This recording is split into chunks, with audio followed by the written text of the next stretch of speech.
Buenas tardes, estimados estudiantes. Estamos aquí para explicar el contenido de la unidad 2 de la asignatura Enfermería y Salud Mental 1, donde está titulado La salud colectiva como estrategias promotoras de la salud integral. Y este módulo ha sido preparado por el profe Alejandra Delgado y quien les habla, Silvia Catalín. Como primera medida, vamos a dar a conocer cuáles son los objetivos de este módulo, que es analizar las perspectivas del cuidado colectivo para consolidar el cuidado integral en el territorio. Fundamentar y argumentar el cuidado colectivo integral desde la teoría del cuidado del buen vivir y bienestar y reflexionar sobre el cuidado colectivo integral en los escenarios comunitarios. Repensar las necesidades sentidas posibles y las posibles prácticas de cuidado expresadas en el informe entregado de evaluación participativa de los estudiantes de años anteriores. Y los contenidos teóricos del módulo 2, como en primer lugar está del cuidado colectivo a un cuidado integral en el territorio, fundamentos del cuidado colectivo integral desde la teoría del cuidado del buen vivir y bienestar, y reflexiones sobre el cuidado colectivo integral en los escenarios comunitarios. Hay en el informe, que no está en el apunte, sino está en el aula virtual, ustedes tienen un diagrama de necesidades sentidas y posibles prácticas de cuidado que nosotros hemos delimitado para poder trabajar con los mapeos. Entonces, tenemos como primer medida, nos hemos hecho una pregunta, ¿no? Em, Voy a pasar a la siguiente placa. ¿Cómo el cuidado colectivo pasa al cuidado integral? O desde dónde el cuidado colectivo se define como cuidado integral, ¿no? Y hay algunos autores, también desde la perspectiva latinoamericana, desde el pensamiento latinoamericano, que nos pueden dar esa respuesta. En primer medida, Armando Boff, que él toma la noción del cuidado colectivo y del cuidado integral con las nociones de la reciprocidad, la cooperación, la convivencia, la complementariedad, pero sobre el cuidado amoroso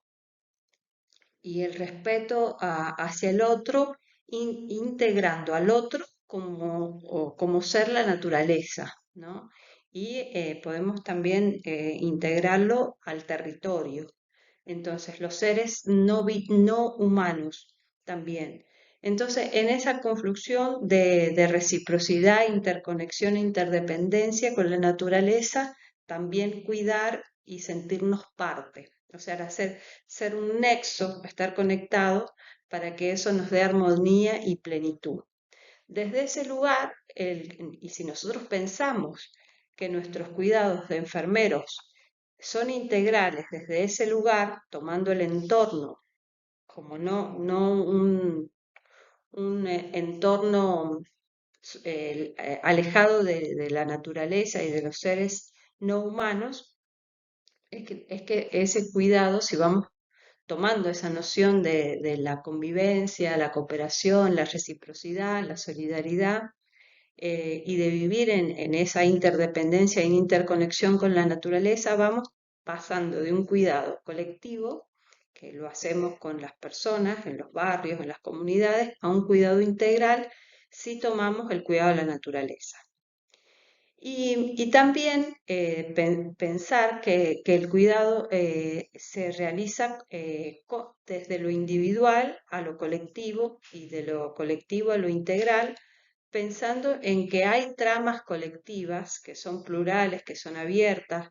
que son dinámicas puestas en acción. O sea, es un acto, el cuidado es un acto puesto en acción en aquí y ahora, en un territorio local situado propio de las características del lugar y de las circunstancias que transitan las personas en su vida cotidiana. Entonces, ese cuidado está asumido de saberes colectivos, de saberes de la espiritualidad y de los saberes cotidianos, más los saberes científicos de los cuales se apropian, por ejemplo, los profesionales de salud y que conjugan en ese territorio y conviven en ese territorio en busca del buen vivir o del bienestar de las personas. Entonces, cuando un cuidado se vuelve es colectivo y pasa a ser integral, cuando se pueden oír esas voces de las personas que integran los territorios, pueden ser personas adultas mayores que con sus narrativas y aprendizajes y trayectorias de vida nos pueden dar consejos y modos de buen vivir a partir de sus propias vivencias. Cuando se ponen en cuenta y se pone en un lugar y se pondera a la ancianidad y a las vejeces en el lugar activo de participación social y de toma de decisiones, cuando la familia, los grupos y las redes que se tejen son sólidas, se integran y se nutren entre sí, y motiva a un trabajo colaborativo, por ejemplo, de activismo, por ejemplo, en defensa de los territorios, en la lucha de la contaminación ambiental, por ejemplo, o el conjunto de vecinas y vecinos para pensar la identidad del barrio y ponerle fecha del nacimiento del barrio, como sucedió en las experiencias prácticas de los años anteriores. Entonces, nosotros tenemos que también que el proceso de cuidar está atravesado por opresiones, ¿no? Esto para que tomemos en cuenta todo lo que hablamos en el módulo uno, que es de por qué el capitalismo, el patriarcado, el neocapitalismo subsume y divide y delimita la salud y los modos de vida de las personas.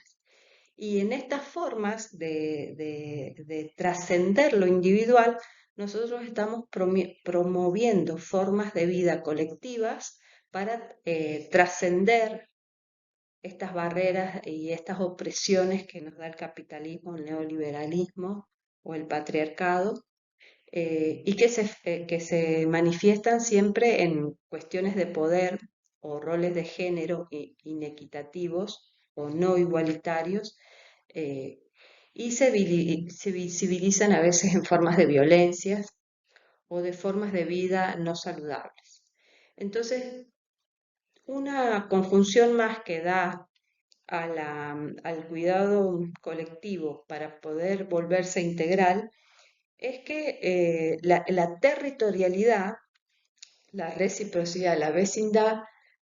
son acciones que promueven los modos de vida y de buen vivir y bienestar y que hace que las personas puedan afrontar situaciones dañinas o de conflicto o de crisis de la mejor manera posible o con una red de apoyo social que se sostienen entre sí. Entonces, nosotros creemos que estas son las bases que edifican el perfil de enfermería en salud mental, las nociones de la salud mental colectiva desde el campo del territorio para poder imprimir cuidados colectivos integrales en las personas cuidadas que van a ser las adolescencias, las niñeces, las familias, las personas adultas mayores, las personas gestantes. Cuando un cuidado se convierte en un cuidado político, las personas a quienes vamos a cuidar son personas independientes y autónomas. Son personas que tienen en el caso de las niñeces, tienen una autonomía progresiva. En el caso de las adolescencias, a cierta edad todavía tienen autonomía progresiva. Y que esas personas pueden imprimir su emocionalidad, su afectividad, sus emociones, sus aflicciones, eh, y, y manifestarlas, y eso ya es un acto político.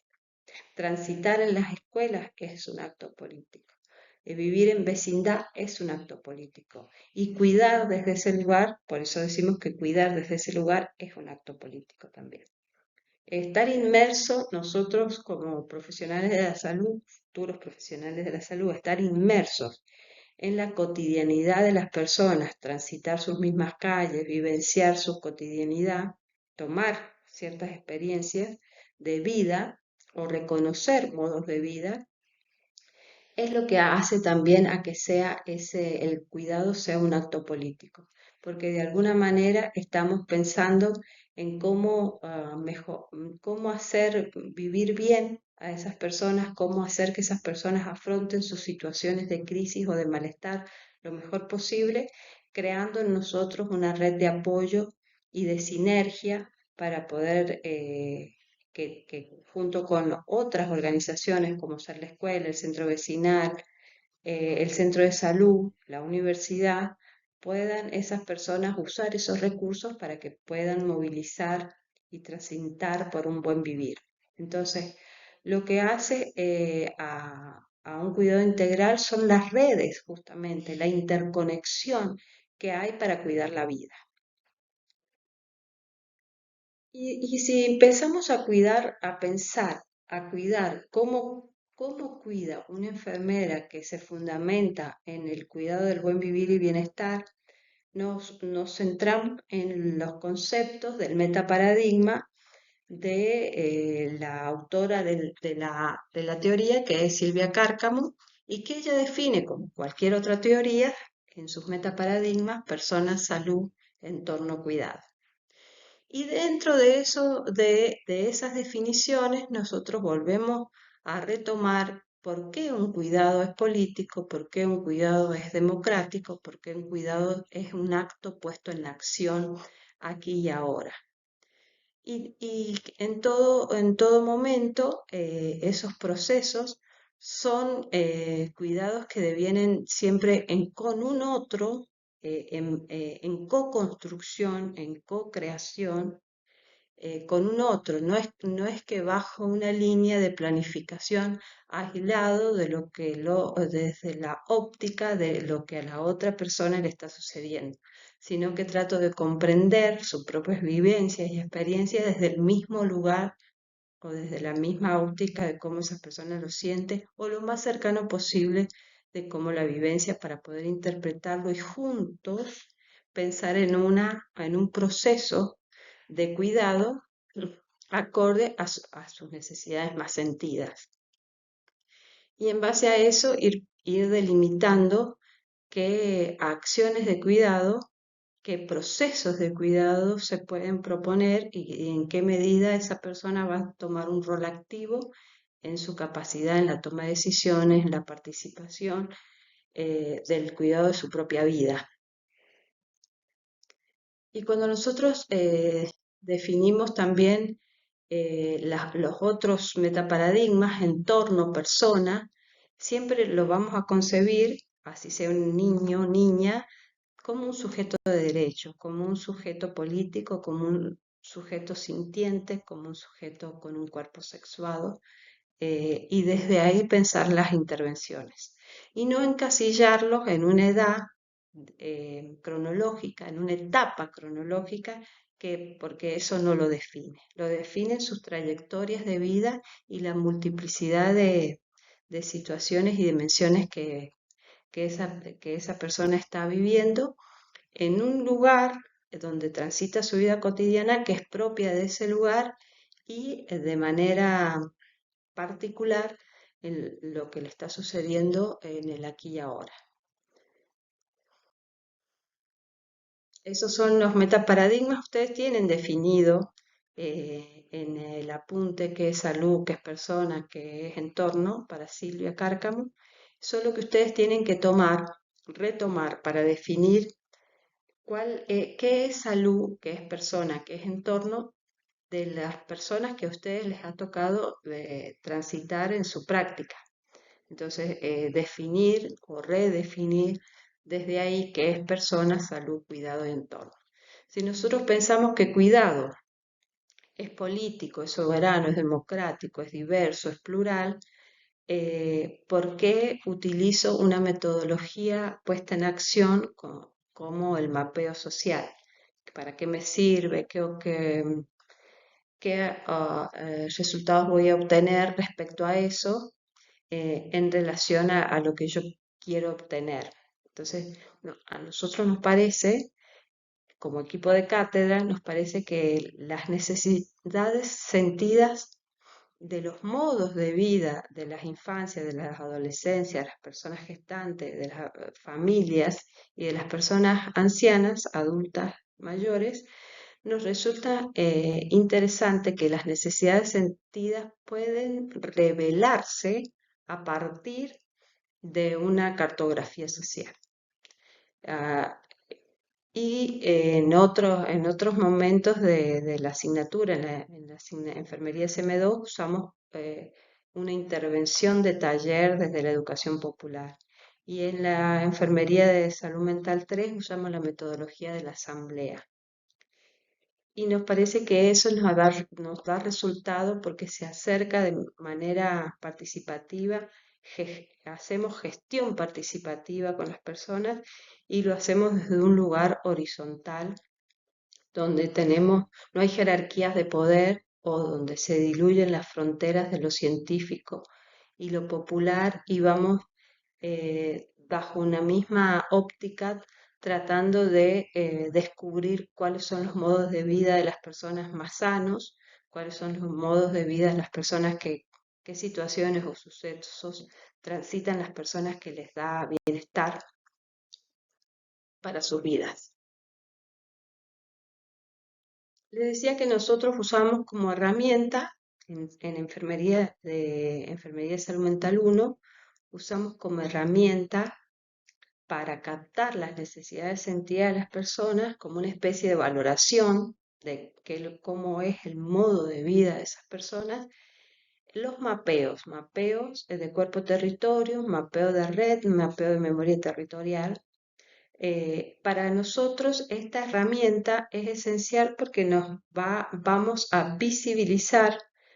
cómo se manifiestan en el cuerpo las emociones, cómo esas emociones hacen nexo con los territorios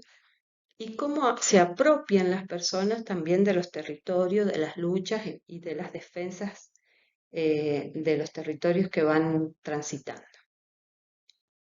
La clase de mapeo social se va a dar en el módulo 3. Nosotros estamos ahora en el módulo 2. Por eso esta parte se va a amplificar en el módulo 3. Entonces voy a pasar a otro contenido del módulo 2. Decíamos que el mapeo de cuerpo-territorio, el mapeo de red y el mapeo de memoria territorial nos dio como resultado necesidades sentidas de los estudiantes de años anteriores. Las necesidades sentidas de las niñeces, de las adolescencias y de las familias o de las vecindades nos dicen que hay sucesos, situaciones que se grafican y que se revelan que tienen que ver con la dificultad para gestionar emociones, por ejemplo, no pueden regular el enojo, no pueden regular la ira, las infancias, ¿no? Eh, hay una deficitaria red, existe, ¿no? La red, pero aún sigue siendo un poco débil o frágil en cuanto a la participación de las madres en las reuniones de la escuela o incluso en las reuniones que propone o en los talleres que se proponen desde el centro de salud. Hay interferencia de encuentros, de poder trabajar de forma conjunta, se trabaja, pero no está fortalecida. Se trabaja y nosotros podemos aumentar o nutrir esa red para que sea más sólida y más fuerte. Entonces, la idea de los mapeos de red, trabajar con las personas adultas, las madres y padres o persona cuidadora de las infancias, puedan nutrir con recursos y dispositivos o herramientas para poder hacer que esas personas, las infancias, tengan una crianza mucho más saludable o basada en el bienestar. Y en esos talleres lo que se intenta trabajar es la alimentación consciente y la crianza saludable, la comunicación afectiva, em, la necesidad también de delimitar los roles en la familia en cuestión de equidad de género, en relación a las tareas del cuidado. Y todo eso lo podemos fortalecer y trabajar nosotros. Entonces, como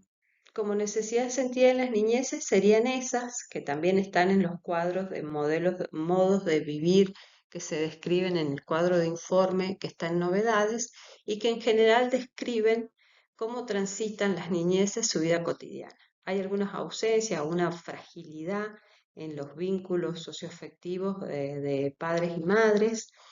Hay una cantidad de tiempo en que las niñeces se sienten solas o con escasa guía o de una persona referente de cuidado, y eso los hace sentir un poco inseguros o desprotegidos en esas manifestaciones que ellos han referido en los mapeos. En cuanto a las adolescencias, se puede decir que son personas que tienen cuerpos sintientes, cuerpos sexuados, son personas que tienden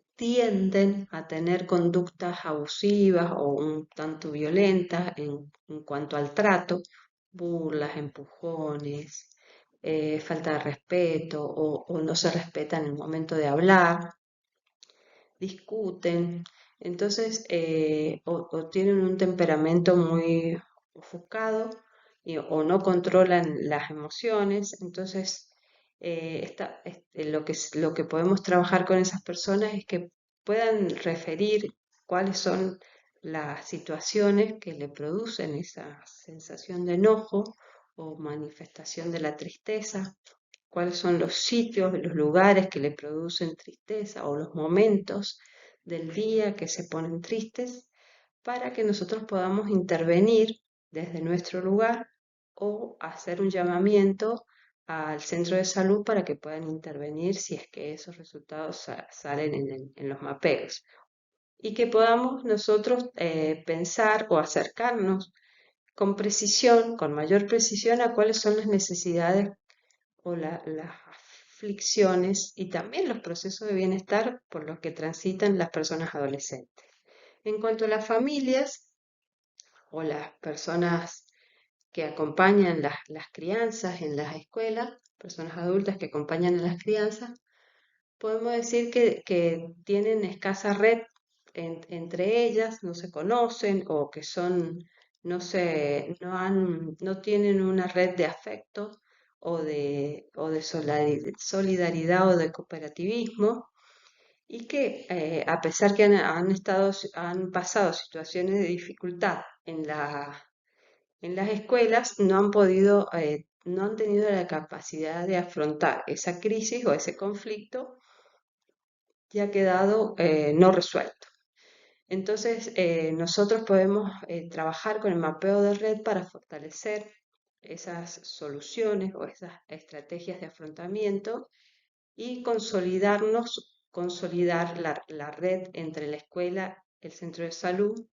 y las familias para que tengan una mayor participación, gestión y puedan pensar en redes mucho más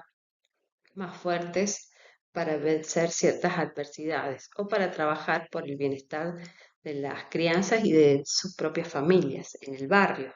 también. Entonces, de ahí podemos trabajar la identidad,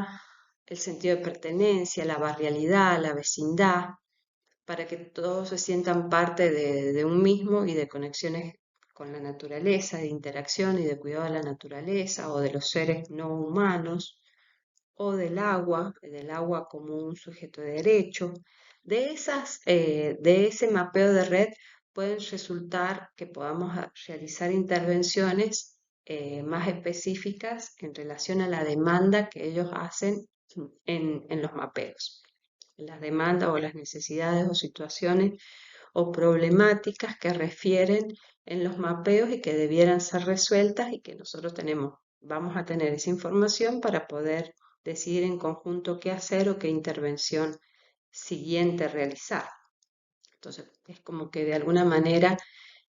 los mapeos nos van a revelar estas necesidades sentidas, tanto de las familias, de las adolescencias y de las niñeces, de las personas adultas mayores o de las vecindades. Y después tenemos, cuando nosotros obtenemos las necesidades, nos ponemos de acuerdo con la comunidad cuáles son esas necesidades sin que nosotros las diagnostiquemos, de acuerdo con las familias, de acuerdo con la directora de la escuela, de acuerdo con la enfermera del centro de salud, de acuerdo con ustedes, los estudiantes, con los tutores, con los profesores, en esa comunidad, en esa unión, en esa toma de decisiones, junto con las infancias, junto con las adolescencias, pensar qué estrategias de cuidado podemos pensarnos para el cuidado de uno mismo y el cuidado del otro. Y esos son, en definitiva, los cuidados integrales y los cuidados colectivos, o sea, cuidados integrales y colectivos basados en la línea de la teoría del buen vivir y bienestar.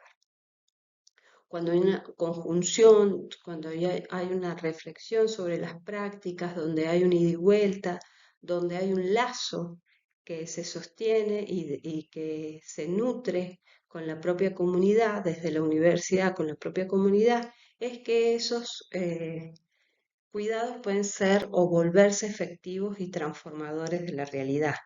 Cuando nosotros trabajamos sobre los derechos de las infancias, cuando nosotros trabajamos sobre el cuidado de la naturaleza, no lo hacemos desde un decir sin responsabilidad y sin implicancia. Lo hacemos con la necesidad de sentir satisfacción del cuidado de sí, de lo que hacemos, para ser mejor, para hacer el bien desde la ética y para vivir mejor, para que nuestros actos hagan que las personas puedan vivir mejor. Pero esos actos son tomados en decisión junto con otros, las personas a las que más les implica y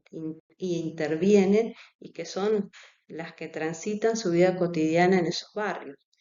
Entonces, los cuidados planteados son cuidados que nacen y se desarrollan y devienen de las mismas personas y que nosotros somos participantes eh, que estamos un cierto tiempo y que hay personas en la comunidad que le dan continuidad y nosotros mismos le damos continuidad porque volvemos en los siguientes años, con segundo año, seguir esta intervención y en tercer año seguir con la misma intervención.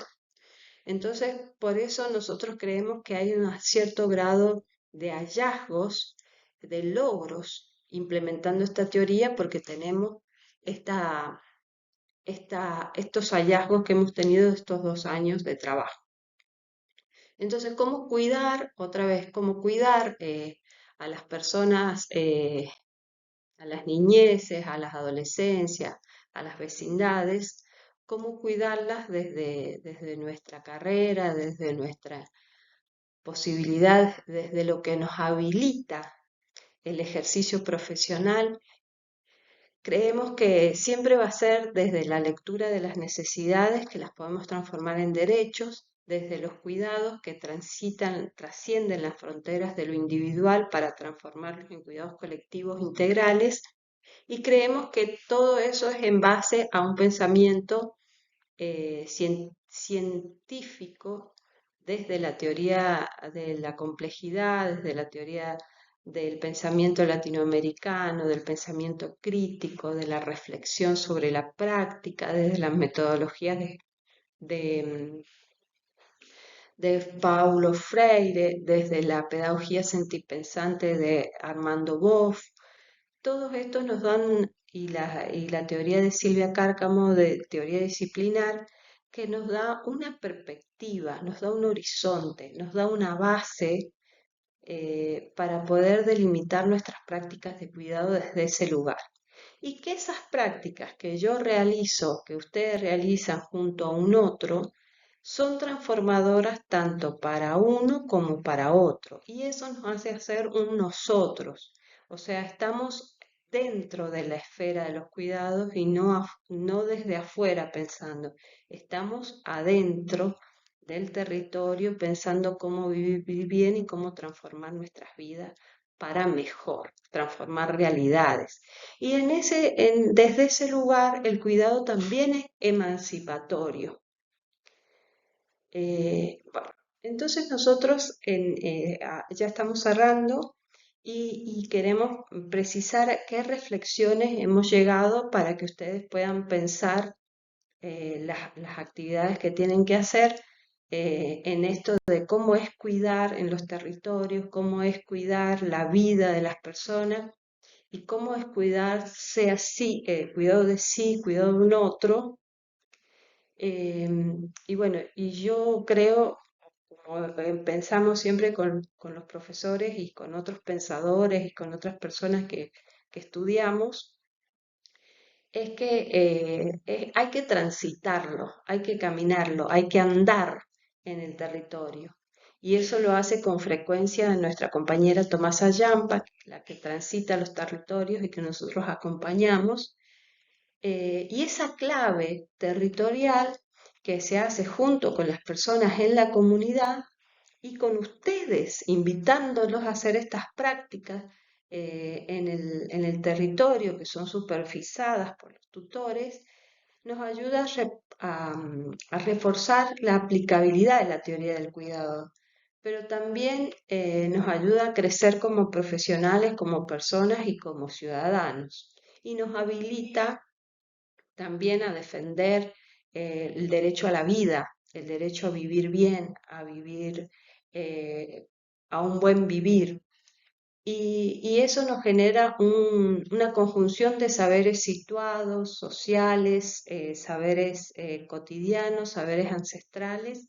y los saberes científicos, los que los ponemos a medir y los ponemos a dialogar en esa pluralidad de voces en los territorios. Y también es en esta propuesta de mapeo territorial, el cuerpo es el propio territorio, es el lugar donde se puede oír, donde se puede sentir, donde se puede percibir la territorialidad.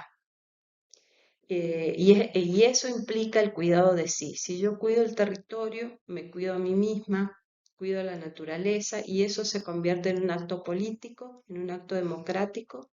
y en un acto soberano. Bueno, muchas gracias. Estamos en este lugar para todo lo que necesiten.